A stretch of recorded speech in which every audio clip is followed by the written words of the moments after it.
dia falibeny amin'ny fionatsika tahaka an'izao dia inona ary no vaovao somary resaka e? Eny manontany vaovao moa ianao dia mba te hizara zany hitanao tena mandreraka be anahy iny ataon'le rafozako e. Enoy tsara nge fanazavako azy. Za zany zao vao avy nividy fanafody. Vola be mihitsy ny laniko dia le rafozako anefa tsy hitanao. Fa raha vao hoe reo zany no mipropose hoe vola amin'le vadiko tonga dia migorodana ohatran'ny rano ahidina tsy miasa saina mihitsy io vadiko nefany vola be ny angatan'le rafozako ange 1,500,000 zao no io aseho an'io indray le facture lazainy fa hoe nanamboarana an'le tranona ihany ambanivohitra le tranon-drazana zany e. Dia zany nge manafitohana anahy mihitsy satria tena hoe tsy miraharaha mihitsy zany zareo izay tena hoe fiainana mianakavy fa ny azy dia izay foana hoe tsy maintsy aloha rehefa hoe tsy maintsy aloha. Ay ve? Ka ny tena manafitohana anahy mihitsy iny koa dia le ataon'le ranganay. Hitanao tonga dia tena hoe tsy misy mihitsy resaka calcul fa tonga dia tsy maintsy aloha zany raha vao le rafozanay io no mangataka vola sy mipropose zavatra tsy maintsy andoavam-bola tahaka izany.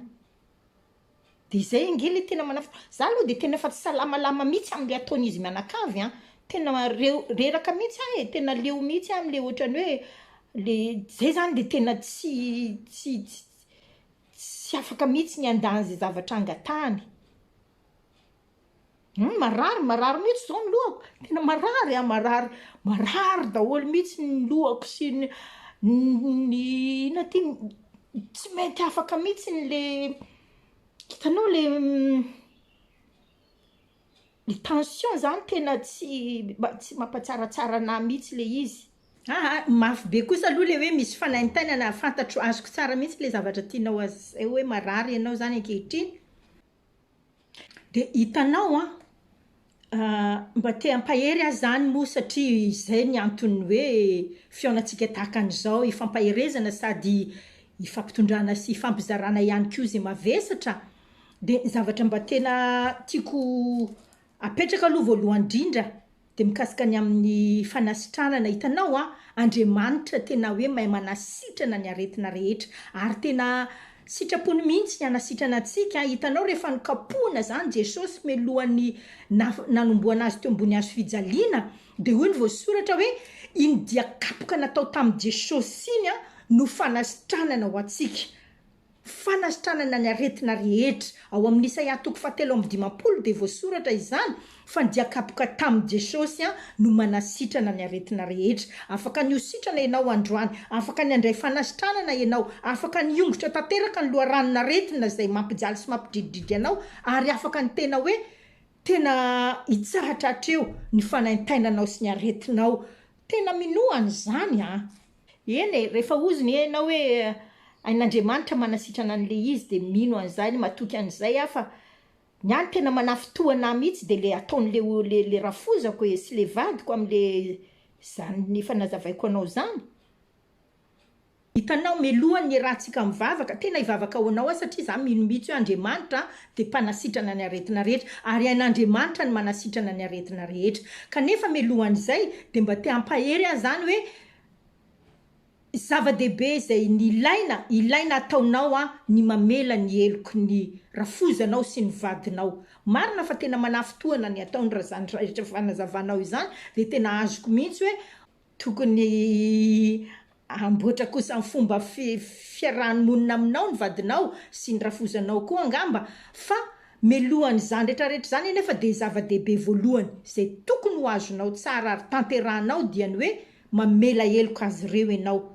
Hitanao rehefa tsy mamela heloka zany isika, tsy mamela heloka ny olona izay nampalahelo antsika sy nanao izay manafitohana antsika dia hoy ny voasoratra ny tenin'Andriamanitra araka ny fanoharana nataon'i Jesosy ao amin'ny Matthieu 7:20 ka ny 9:30 hoe dia tezitra ny tompony ka nanolotra azy ho amin'ny mpampijaly fanoharana nataon'i Jesosy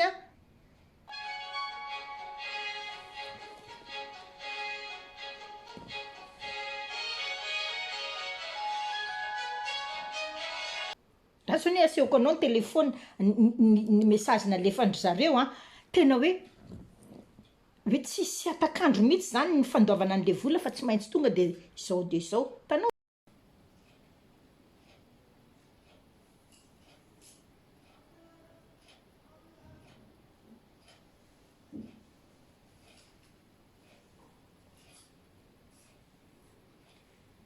zany ny telefôna ny izy indray zao zay niantso zay. Za aloha tena te ho sitrana satria tena marary mihitsy, tena manaintaina marary daholo ny tenako rehetra ary tena hoe tsy mampatory ahy izy, tena marina fa tena ilaiko le fanasitranana. Hitanao Andriamanitra io tena hoe mahay manasitrana ny aretina rehetra ary tena hoe sitrapony ny anasitrana ny fanaintainantsika sy ny aretintsika. Dia tena te hivavaka ho anao zany fa milohan'izay dia tiako tena hoe inonao amin'ny fonao manontolo fa afaka ny ho sitrana ianao androany. Afaka ny ho raisinao ny fanasitranana, afaka ny tena ho sitrana ianao, iongotra aminao ny fanaintainana sy ny aretina ary hiala aminao koa ritra tanteraka ny loharanon'aretina mahatonga ny fanaintainanao sy ny aretinao.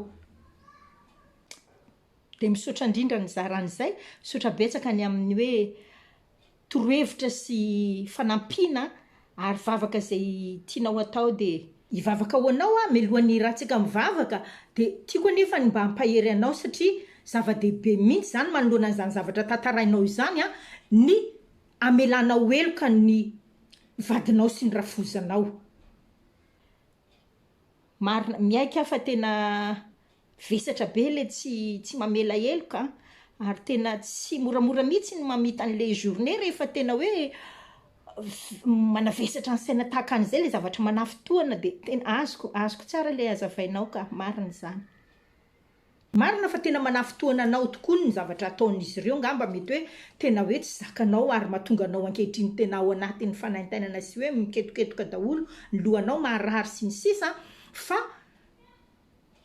Jesosy dia nanao fanoharana ao amin'ny Mateo 7:20 hoentiny hanazavana fa natao isika hamela heloka hatrany zany izy ireo olona rehetra izay hananantsika alahelo sy nanao izay nanafotoana antsika dia nanao fanoharana Jesosy ary tamin'izany fanoharana nataon'i Jesosy zany dia nambarany fa raha tsy mamela heloka isika dia voatolotra ho amin'ny mpampahory ao amin'ny Mateo 7:20 ka ny 9:4 no misy zany tenin'Andriamanitra izany hoe atolotra voatolotra ho amin'ilay mpampahory isika rehefa tsy mamela heloka. Ka hivavaka isika, hivavaka ho anao fa mialohan'izay dia tiako mihitsy koa zany ianao tena hoe anaiky hamela heloka azy ireo ary ny fomba anankiray voalohany hoentina anatanterahana izany famelan-keloka izany dia ianao manaiky hivavaka ho azy. Eny ary eo anatrian'izany zavatra rehetra izay tantarainao manafotoana izany dia manaiky ianao ny vavaka ho azy ireo atonga n'Andriamanitra mindra fo aminy ary anisy soa azy. Mamela azy ireo ka mamela an'le rangahako voalohany indrindra dia mamela ihany koa an'le rafozako. Zava-dehibe izay ka hivavaka ary isika hivavaka ho anao Eny ary ataovy ary ny vavaka eny to. Andriamanitra misaotra indrindra ny amin'izao fotoana izao izay ahafahana indray ankehitriny miaraka amin'ny vavaka eto. Fantatray fa mihaino vavaka ianao sady mpamaly vavaka. Ankehitriny dia mivavaka tompo ho an'ny tiravavy malalako ity izay fantatrao ny vesatra ao anatiny rehetra. Efa manaiky izy ankehitriny hamela ny heloky ny vadiny sy ny heloky ny rafozany amin'ny zavatra manafotoana azy nataon'izy ireo koa dia mamafa tanteraka ihany koa ianao Andriamanitra. Zay rehetra tsy araka ny sitraponao eo amin'ny fiainany mamindra fo amin'ny tiravaviko ity ianao. Dia mangataka ankehitriny raiko ny fanasitranana ho azy. Fantatrao ny manaintaina sy marary eo amin'ny tenany sy ao amin'ny lohany dia sitrano izy raiko. Za kosa dia mandidy amin'ny anaran'i Jesosy Kristy miala amin'ny tanteraka ny fanaintainana sy ny aretina, miala tsy mahazo manampahory azy intsony.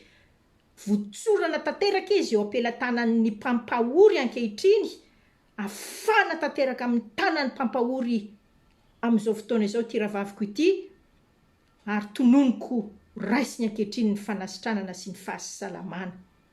misaotra Andriamanitra ny amin'ny diakapoko natao tamin'i Jesosy zanakao izay manasitrana anazy ankehitriny misaotra raiko tsara, misaotra fanamasina ny amin'ny fiasanao mahagaga manasitrana ny rahavaviko ity, manasitrana ny fony izay naratra no nanafotoana azy rehetra ary manasitrana ny tenany koa sy ny vatany rehetra ny amin'ny fanaintainany. Misaotra ry Andriamanitra raiko amin'ny anaran'i Jesosy. Amen. Amen.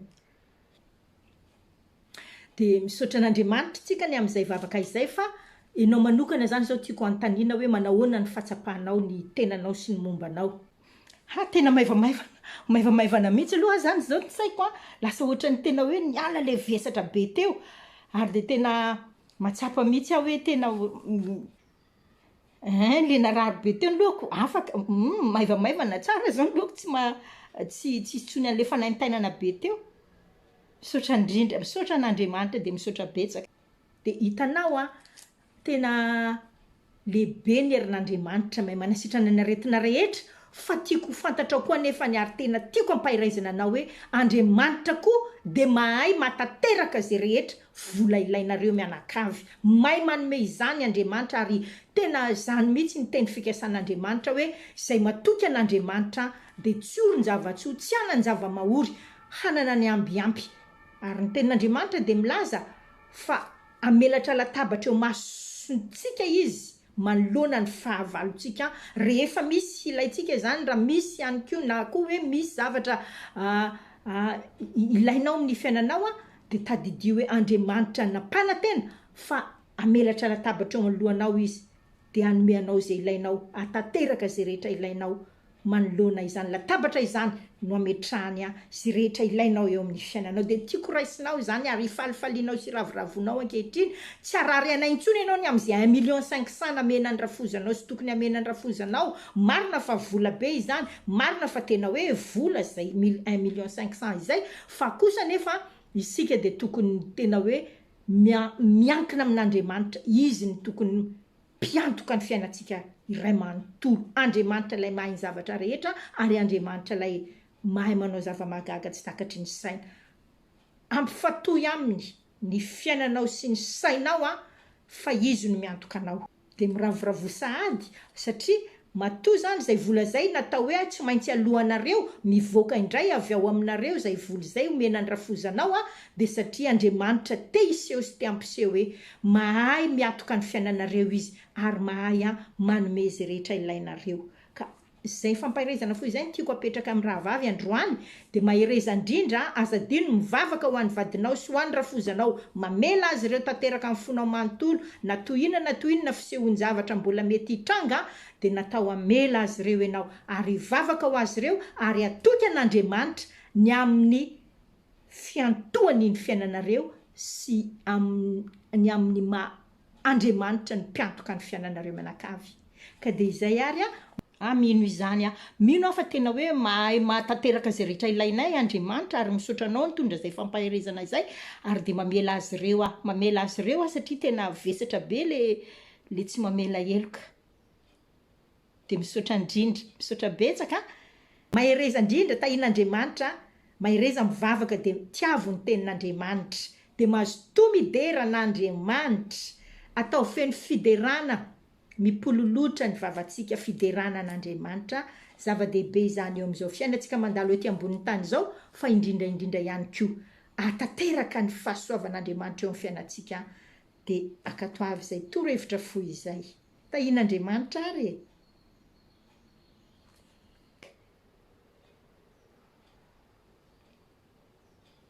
eny ary misaotra indrindra, misaotra betsaka tahian'Andriamanitra ary misaotra tompoko.